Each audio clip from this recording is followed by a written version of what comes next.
영동지방에 2주 넘게 발효됐던 폭염특보가 해제됐지만 무더위는 이어졌습니다. 동해안의 낮 최고 기온은 33도 안팎으로 지난주보다는 떨어졌고 오늘 밤에는 열대야 현상이 중단될 것으로 예상됩니다. 폭염과 가뭄 속에 고랭지 밭작물들이 바짝 타들어가고 있습니다. 농민들은 연일 물을 뿌리는 등 농작물 살리기에 안간힘을 쓰고 있습니다. 동해안의 대표 어종인 오징어가 귀한 몸이 됐습니다. 수온이 불규칙하고 어장이 확산되면서 잡히는 양이 매우 적습니다. 철도와 수도 같은 공공시설에 대한 정부의 민영화 움직임에 시민사회단체가 반발하고 있습니다. 요금 인상과 안전 위협을 우려하고 있습니다. 강릉 원주대가 민자 기숙사를 새로 또 지을 계획입니다. 학교 측은 낡고 오래된 기숙사를 대체할 거라고 설명하지만 주변 원룸가에서는 빈방이 늘까 걱정입니다. 여러분 안녕하십니까? 뉴스데스크 강원입니다. 영동지방에 2주 넘게 이어졌던 폭염특보가 해제된 가운데 막바지 무더위를 보였습니다. 강원지방 기상청에 따르면 어제 저녁 강릉 동해 삼척의 폭염경보와 속초 고성 양양의 폭염주의보가 모두 해제됐습니다.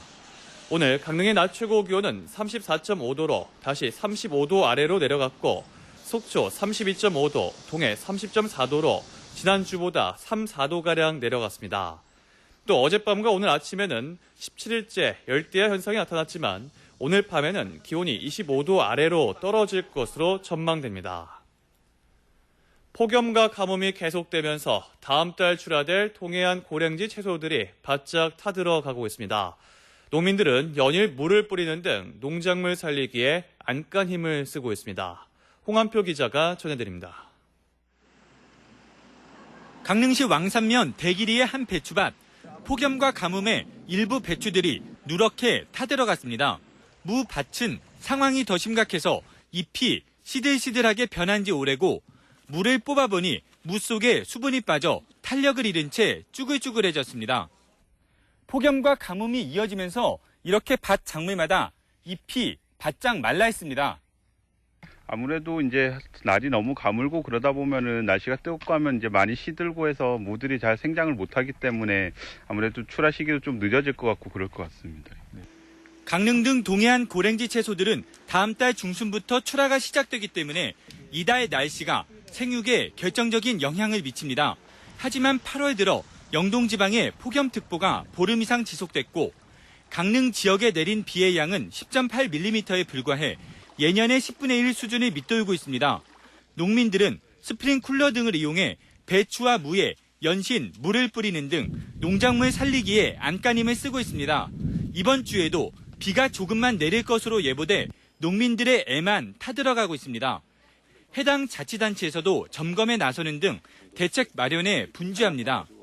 가뭄이 지속되면은 가장 생산량이 급감하게 된다고 봅니다. 생산량 자체가 가뭄의 정도에 따라 가지고 20에서 30% 정도까지도 감량이 될 수 있기 때문에 특히 이달 말엔 태풍까지 예보돼 한여름 무더위와 가뭄에 시달린 고랭지 채소들이 최대 고비를 앞두고 있습니다. MBC 뉴스 홍한표입니다. 북한이 금강산 관광 재개를 위한 실무회담을 제의하면서 관광 재개 기대감이 높아지고 있습니다. 북한 조국평화통일위원회는 이산가족 상봉 실무 접촉 전날인 오는 22일 금강산 관광 재개를 위한 실무회담을 하자고 우리 정부에 제안했습니다. 정부는 이에 대해 입장이 정해지는 대로 추후에 공지하겠다고 밝혔으며 강원도 역시 관광 재개 준비를 하고 있는 것으로 전해졌습니다. 금강산 관광사업은 지난 2008년 고 박왕자 씨가 북한군 초병의 총에 맞아 사망한 이후 5년 넘게 중단된 상태입니다. 동해안의 대표 어종인 오징어가 귀합니다. 오징어 성어기를 맞았지만 수온이 불규칙하고 어군이 제대로 형성되지 않아 어황이 부진합니다. 이웅 기자가 보도합니다. 이른 아침 동해시 묵호항. 밤새 조업에 나섰던 채낚기 어선들이 항구에 들어와 오징어를 위판합니다. 오징어 자비철을 맞아 채낚기 어선들이 조업에 나섰지만 어획량은 많지 않습니다. 오징어 양이 없어요. 없고 저 울릉도간에 조금 나는데 적조 때문에 조업이 잘 안 되고 열한도 이제 가격이 없어갖고 기름값 대비가 안 돼서 조업을 중지해야 돼. 이제 더 이상 못해요. 올해 들어서도 도내 오징어 어획량은 회복될 기미를 보이지 않고 있습니다. 올 들어 지난주까지 강원도 동해안에서 잡힌 오징어는 2,800여 톤으로 예년보다 30% 이상 줄었습니다. 오징어 어획이 부진해 가격은 급등했습니다. 산오징어 소매 가격이 서너 마리에 10,000원으로 치솟았습니다. 소매가 3마리 10,000원, 도매 가격은 20마리에 6만원 단가 조금 수수료 포함하면 조금 넘고. 이처럼 올해 오징어 어업이 부진한 것은 불규칙한 수온에다 북한 수역에서의 대량 어획으로 남하하는 어군이 적기 때문입니다. 0.5도에서 10,000원대는 3도씨까지 높아요. 옛날 과거에 비해서. 이러다 보니까 전반적으로 이 넓게 어장이 확산돼가지고 빠르게 외측으로 올라간 것 같아요. 게다가 최근 적조까지 확산되면서 조업을 꺼리는 어선들이 많습니다.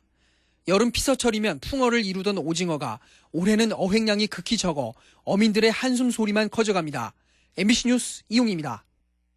정부가 철도와 수도 같은 공공시설에 대한 민영화 움직임을 보이면서 시민사회단체의 반대 목소리가 큽니다.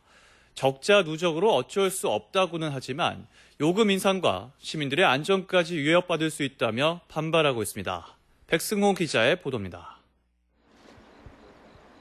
현재 ITX 청춘열차 요금은 6,700원. 이 가격은 정상 요금이 아닌 철도공사가 9,800원에서 한시적으로 할인하고 있는 금액입니다. 철도공사 정책에 따라 열차 요금이 언제든 오를 수 있다는 얘기입니다. 정부가 발표한 철도산업 발전 계획에는 일부 적자 노선을 개방하겠다는 내용이 포함되어 있습니다. 경춘선과 원주 강릉 등 4개 노선이 검토된다는 말이 나오고 있습니다. 적자가 계속 누적돼 어쩔 수 없이 민영화해야 한다는 의견도 있지만 철도시설과 보수 업무까지 민영화되면 요금 인상은 물론 승객들의 안전 문제도 불거질 수 있습니다. 민영화는 세금 폭탄보다 더 큰 심각한 문제라고 볼 수 있습니다. 철도뿐만이 아닙니다. 시민사회단체들은 가스와 수도 등 공공부문에 대한 민영화를 정부가 공격적으로 진행하고 있다고 주장하고 있습니다. 강원도의 경우 수년 전부터 태백과 정선, 영월 등 남북권의 상수도 통합이 추진되고 있습니다. 하나하나 법안으로 들어오고 있는데 지난 6월에 가스 산업을 이 수입 권한과 판매 권한을 일부 기업에게 넘겨주려고 하는 법안을 민주노총은 정부가 국민을 속이고 있다며 다음 달부터 집회 등을 열고 민영화 계획을 저지하는 데 총력을 다하겠다고 말했습니다. MBC 뉴스 백소입니다. 강릉 원주대가 민자 기숙사를 새로 지을 계획입니다. 지은 지 25년 된 낡고 좁은 기숙사를 대체하기 위해서라는데 주변 원룸가에서는 학생들을 뺏길까 우려하고 있습니다. 박은지 기자입니다. 2009년 신축한 강릉 원주대 BTL 기숙사. 4인 기준으로 널찍한 방 2개와 샤워실, 화장실이 붙어 있고 냉난방 시스템도 갖추고 있습니다. 1988년 지어진 강릉 원주대 기숙사 정진관. 7.2제곱미터 남짓의 작은 방은 2개의 낡은 침대와 책상만으로도 공간이 꽉 찼습니다. 샤워실과 화장실은 공용이고 변변한 선풍기 하나도 없는 곳에서 기숙사생 42%가 생활하고 있습니다.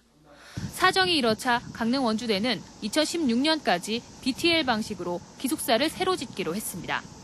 새 건물에 비해서 입주를 꺼리는 그런 분위기도 있고 학생들이 이렇게 편히 잠자리를 자거나 휴식을 취할 수 있는 데는 부족함이 있습니다.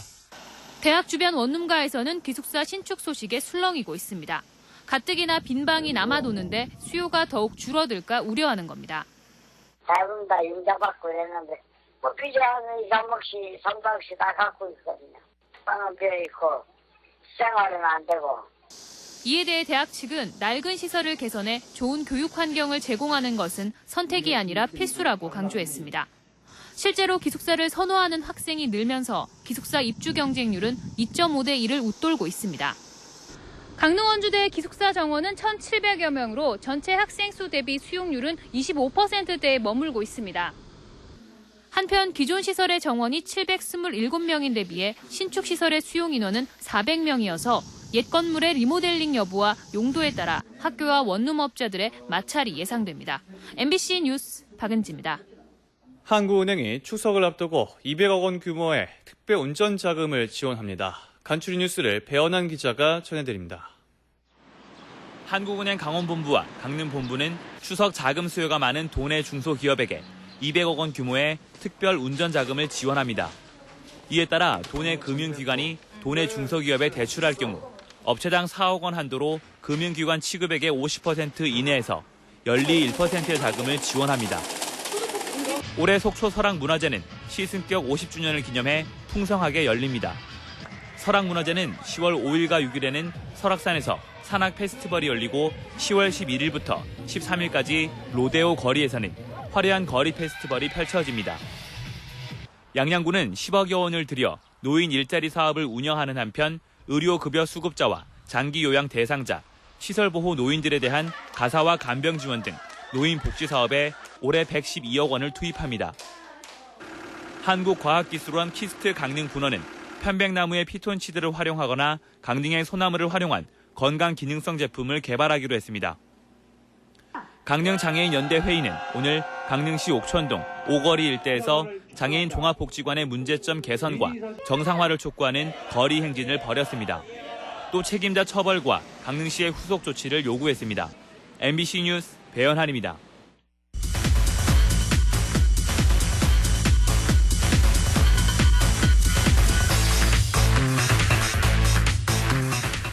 설악산 오색 케이블카 시범사업 선정이 다음 달 초 국립공원위원회에서 최종 결정될 예정인 가운데 강원도와 양양군 등이 대책회의를 열었습니다. 강원도는 오늘 김상표 경제부지사 주재로 오색 케이블카 시범사업 선정 대책회의를 갖고 그동안의 추진 상황과 환경부의 지적사항을 보완 점검하고 오는 21일에 열릴 공청회와 국립공원위원회 개최 준비 전략을 논의했습니다. 강원도는 공원위원회 개최 일정이 확정되면 최종 대책회의를 개최해 오색 케이블카 시범사업이 최종 선정되도록 총력을 기울이기로 했습니다. 동해안 여름 해변 대부분이 이번 주말 폐장을 하는 가운데 현재까지 단 한 명의 물놀이 사망자도 발생하지 않았습니다. 동해지방해양경찰청에 따르면 속초 해변을 비롯한 92개 도내 여름 해변에서 모두 122건의 익수 사고가 발생했지만 사망 사고는 단 한 건도 없었습니다. 해경은 강릉과 양양의 해변이 오는 26일, 속초 해변이 29일 폐장을 앞두고 있어 막바지 피서객들의 안전사고 예방에도 만전을 기하기로 했습니다. 강원도는 오늘부터 22일까지 나흘 동안 도내 209개 기관과 단체 업체에서 9,688명이 참여한 가운데 2013 을지연습을 실시한다고 밝혔습니다. 을지연습은 국가 비상사태에 대비해 민관군 합동으로 국가안보와 국민안전을 위해 매년 범정부적으로 실시하는 훈련입니다. 강원도는 정보 기능 유지를 위한 전시전환 절차 훈련으로 직제를 편성하고 종합상황실을 운영합니다. 이상은 뉴스데스크 강원을 마칩니다. 이어서 스포츠 뉴스가 이어집니다. 고맙습니다.